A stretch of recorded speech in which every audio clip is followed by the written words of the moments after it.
Inselmulkom u nilqawkom għall-Infrastructure News u dil-ġimgħa samna l-fliegu biex ġejn Għawdex sabiex naraw fiex waslu il-proġetti marittimi li Infrastructure Malta qed tagħmel proprju f'Għawdex u anke f'Kemuna.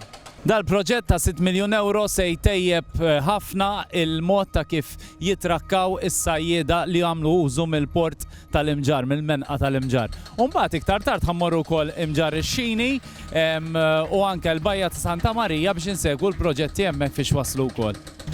Bħalma tistgħu taraw u anke tisimgħu ix-xogħlijiet fil-menqa mixjin ġmielhom. Tajjeb illi ngħidu li hawnhekk il-mollijiet qegħdin jibnew minn ġdid biex imbagħad aktar tard ħajjitwaħħlu magħhom il-puntuni fejn is-sajjieda ħajkunu jistgħu jorbtu id-dajjes u l-anneġġ tagħhom għall-kent tal-port b'mod aktar sigur b'aċċessibilità aħjar u fl-aħħar mill-aħħar ħajkollhom anke spazji ġodda fejn ikunu jistgħu joperaw. Fir-rebbija beda it-tħammil ta' materjali kontaminat u sa ma jispiċċa dan il-proġett kollox se jkunu tħammlu mal-20,000 metru kwadru ta' materjal minn mal-puntuni u minn mal-mollijiet. Dan kollu qed isir bil-protezzjoni ta' dik il-portiera li qegħdin taraw warajja li tiġi armata apposta biex kemm jista' jkun lanħamġu il-baħar u inqas xatt il-baħar. Matul is-snin f'qiegħ il-baħar f'dawn l-inħawi inġemgħu kwantitajiet kbar ta' ħama u materjali oħrajn.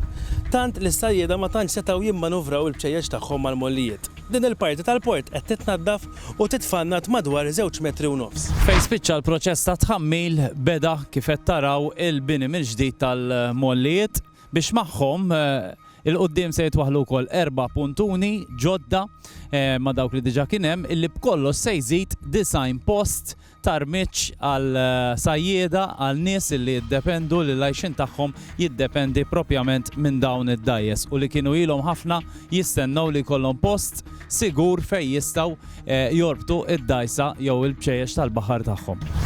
Fil-menqa Infrastructure Malta se tkun qiegħda tagħmel faċiltajiet fejn is-sajjieda se jkunu jistgħu jisseparaw l-iskart li jiġġeneraw mill-ħidma tagħhom stess. Biex bekk daw in-naħat ħajkunu ħafna iktar indaf. Fil-bidu tas-sajf Infrastructure Malta lestit l-ewwel fażi biex jiġu tranġati il-mollijiet f'Imġar ix-Xini li jiġu bejn Għajnsielem u Sannat. L-ewwel fażi kienet illi saru tiswiet estensivi fuq il-pjattaforma kbira madwar 300 metru kwadru illi tintuża bħala parkeġġ għad-dajjes tas-sajjieda u għall-karozzi tal-familji li jiġu jgawdu dil-bajja sabiħa. It-tieni fażi tinkludi l-bini mill-ġdid ta' dan il-moll li għad fuq hawnhekk jien li tħallit propjament għal dan iż-żminijiet għaliex li kieku saret fis-sajf kienet tiddisturba mhux bil-ftit l-attività li jkun hawn f'din il-bajja sabiħa. Fl-istess żmien ukoll Infrastructure Malta għamlet anke xogħlijiet ta' tiswija tal-moll fil-Bajja ta' Santa Marija f'Kemuna biex għamletu aktar aċċessibbli u sigur għal dawk kollha li marru f'din il-gżira.